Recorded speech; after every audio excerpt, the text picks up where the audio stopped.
Hello, everybody. Welcome to the 10K Project. We are the largest community of investors who actively fund Black-owned businesses. And today's conversation is in regards to the cannabis industry. So I have this beautiful couple here, Tre'Von and Mercedes. They are here to talk about all of the opportunities that are happening in cannabis. So hello and welcome to both of you. Hi.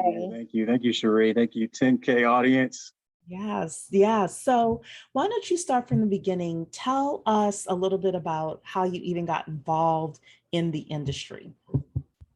Yeah, absolutely. So we both come from different professional backgrounds. Myself in marketing and communications for over 15 years, Trey in cybersecurity and engineering, networking for over 12 years. And we knew that cannabis was a gateway for us, and we knew that cannabis was a healthier alternative to medicine and health and wellness. And so we really dove into that. And it was something that helped Trey after, post-military career.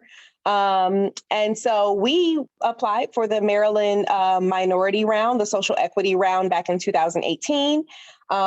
If you know anything about cannabis ownership, Blacks and Asians respectively own the least in the cannabis industry. We had one of the strongest, most qualified and well-versed Black and Asian teams when we went to apply for that round. Had gone through the ups and downs of the contractors looking to blackface, for lack of better term, their business by hiring us to lead their business. And that was a very frustrating experience. We lost thousands of dollars, countless hours, but we didn't get mad. We got even. Oh, goodness. Right, exactly. Y'all sound like the mafia here. Okay. So how does somebody get even after they are turned down for a cannabis license? What did you two do? So I'll let Trey answer that while I take care of these babies in the background. Okay. So there are multiple ways to get into the industry. I took the path of first getting a job within the industry. So I managed a dispensary, and that was almost the catalyst to creating the business seed. I worked in the dispensary and I got to see the layout, the full vertical supply chain of the cannabis industry, the medical cannabis industry in Maryland. And from there, we applied and we saw multiple other opportunities after we got denied. Like my wife said, we got even. So we saw plan B. If we weren't going to get this license, what was the pivot beyond the medical? And if your state has recreational licenses, there are ancillary licenses, multiple ancillary licenses. There are micro licenses. There are transportation. There are security, waste management. Those are ancillary licenses where you don't physically have to touch the plant. And the amount of opportunity goes even further. When we talk about cannabis, we have to think of hemp. These two are the same plants. The only thing that separates them is the government and the amount that goes into each. So when we look at our hemp licenses, we have our cultivation, we have our producers, our brokers, and our propagators. So those who can grow the cannabis, those who can hemp, those who can grow the hemp, those who can sell the hemp, and those who can exchange it with other licensees. So those are the routes you can go when you want to get an actual license. Now, we strongly suggest that people get licenses in order for us to have that market. In order for you to touch the plant, you have to have a license. So we need those type of connections. So there are other opportunities where we work with multiple people in. That could be in CBD. That there's also non-plant touching opportunities. So, I mean, if we think about the cannabis business, we think about the infrastructure that every business needs. Every business needs finance, accounting, marketing, media, all of those different things, legal, goodness, e-commerce outlets, all of these different resources. Mm-hmm. So when it comes to our passions and fulfilling our purpose, that's in alignment with the skills and the talent that we already have as people, as these dynamic, innovative people. And we can bring those talents, skills, and that expertise, anything that we've learned in our previous professional lives and otherwise, into the cannabis industry by creating a lifestyle brand, creating media outlets, becoming ambassadors for brands, creating and designing lines of clothes that don't actually touch the product. You don't have to have a license, especially for those of us who've been convicted under nonviolent cannabis convictions. And, because in some states we do face up to 88% of those cannabis convictions. We're talking about creating a whole ecosystem full of opportunity and alternative pathways outside of licensure, outside of certification, to get into this industry, so that no matter where you are, no matter your talent, skills, connections, etc., your interests, passions, you can still get into cannabis and have a very profitable business and pathway into ownership of cannabis and hemp, of course, which is, like Trey said, pending 0.3% THC, the same for the same plant.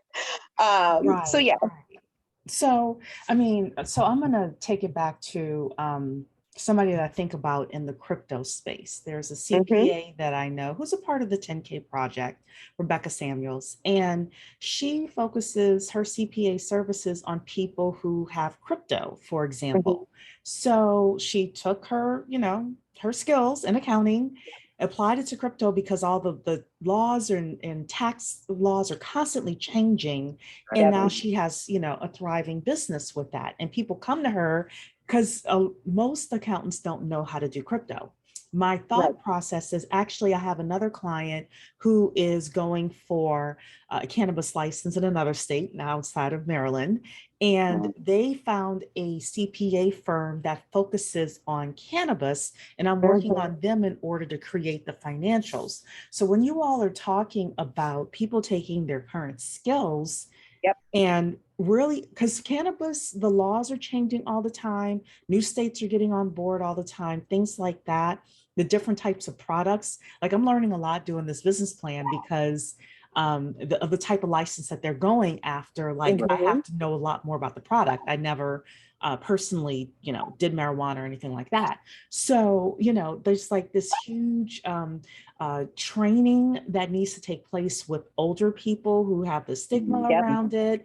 So, you may be a teacher, for example, and now you want to teach and educate, let's say, people who are 65 plus on cannabis. That's very different than, doing a marketing thing in hip hop for 20-year-olds, et cetera. Exactly. So I think what you're saying is, there's a lot of ways for somebody to make money through services. And, one of the other things I'll ask you all about is maybe some of the ancillary products. So years ago, I didn't take the cannabis course. I just listened to the promo of it. And they were talking about the special lights that are needed in order to grow, and things like that. What can you tell us about maybe some of the ancillary product businesses that we can get into? Absolutely. We talk about this all the time, and we have an innovative marketing campaign that we are launching to our email list that literally talks about the innovation and pioneering in cannabis, because we have only begun to touch the surface, right? We've only crested the surface. Yes, cannabis has been around for millions of years, and we've really started to touch it in a consumerist fashion. So, we are talking about everything from, one product can be completely life-changing for the producer of that product, as well as for the consumers and users of that product around the world. It could be one paper textile. It could be one hemp seed variation or hybrid. It could be the souls of, Trey is a Marine, was a Marine, once a Marine, always a Marine. It could be right? It could be the soles of the boots that are based off of hemp, that are now healthier, breathable, and more comfortable, more durable. It could literally be different glassware and different materials. There's no shortage of opportunity that this plant has over 50,000 commercial uses. And not only that, it grows in 3 to 4 months. One cycle grows in 3 to 4 months. It cleans 40,000 metric tons of carbon dioxide from the air. So it's greener. We're talking about leading to green renewable energy. We're talking about lessening deforestation across the world, and increasing global initiatives and intercommunity exchanges. And this is something that our partners, when the Ford Motor Company was first launched, of course, there were hemp components established in the lining of Ford's automobiles that made them rebound and unbreakable, like fiberglass is today. We always talk about how much we pay for cars today, and then how easily they're completely dismantled in one car accident or a fender bender. Literally from clothing to food to health and beauty to automobile manufacturing, hemp-based face masks in today's age that we live in today. There's no shortage of opportunities. Literally one product, one baseline product. If you produce the seeds, if you produce the fiber, the textile, the stalk, anything, one baseline small product can completely revolutionize a full industry or multiple industries. Yeah. So when you're speaking with other Black people, what are some of the other concerns that they have, and what's your response to those concerns?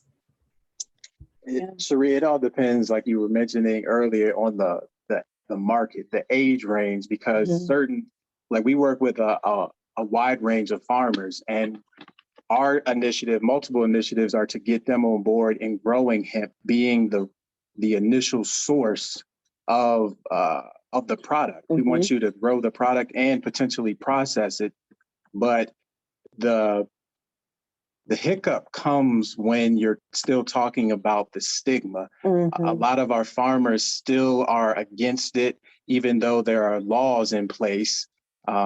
Talking about the 2018 Farm Bill that allow hemp, but it's still a matter of them working with the USDA. We have a long list of discrimination. So most farmers do not want to get registered at all. I can understand from a farmer's point of view. I don't know if I would feel comfortable because, oftentimes we feel like the laws that are on the books don't apply to us. Exactly. So at least if I grow corn, I'm not going to end up in trouble. Exactly. It's not as profitable, but Right. And we're also overcoming a digital divide, right? We talk about our market. And yes, while our base market is very technologically proficient, we have a whole subset of a market that isn't, and so that's really similar to, for example, like my mom is now a seed ambassador, and my mom is in her early 60s, but she does interior decor, and she's always like, okay, can we find hip textiles that I can use in the videos and in my work that I offer? But, she also uses CBD for her health. And so she started doing videos on the health and how CBD can help, shift where you are today to where you want to be, living longer, happier, healthier, and more fulfilling lives in that age range, right?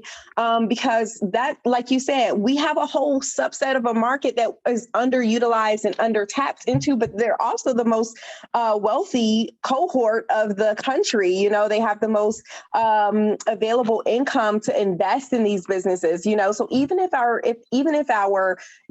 55 plus or 60 plus market, they don't want to actually start a business. They can help support us and these new generations who are actually shifting, who are doing the work to shift cannabis and doing the work to shift the stigma by, investing as little as $50 to $100, or partnering with a CBD brand to help them. I got a couple dollars I can give here, and I can share this with you. And if I can get a return on that income, even though it's not a lot, it's something. Right. So we're teaching them how to become accredited investors and how to use their gain an ROI on the money that they have, at the same time while creating change in the community around us. Yeah. So any final things you want people to know about the cannabis industry, making money in the cannabis industry? How do people research their options? Mm-hmm. There are multiple avenues. Because we're Black, there are social equity programs out there that are focused on us. So for people who want to get into the cannabis industry, they can Google search their state applications. It's usually a cannabis commission. So you can search your state, and along with the words cannabis commission, you can go to your local consultants as well. That would be the best bet, is hitting your grassroots community. Unfortunately, the government agencies and the established social equity programs, there's still a significant portion of those programs that don't actually go or are not granted to the Black community, as we see time and time again. There are opportunities, lower fees, extended licensing periods, things that they'll try to do to help get obtain licensure or licensing. But going to the community is definitely a direct route. I would start by partnering, contacting local Black and whoever the audience is, whatever their preference is, if it's minority or indigenous, Aboriginal, whatever they decide to look for companies that are already in that field and call them up and speak with them and see how they can help support their efforts and how they can help expand and add to their network. That's really those people who are in the weeds, no pun intended, those people who are literally on the grassroots and doing the work and actually in the industry. They have to keep up with the regulations. They have to keep up with these programs that are available. And they have an inside knowledge to opportunities that just aren't available on a larger scale nationwide market, because right now it's still federally illegal. So a lot of the work that we have to do is undercurrent, but definitely still connecting with those industry leaders, community leaders, and community programs will serve them well versus the government-run programs. Will get them what they're looking for.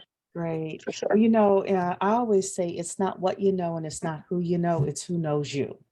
Oh, So I love that. I'm going to say to everybody, make sure that you are known. To these, anybody in your local area that's in the industry.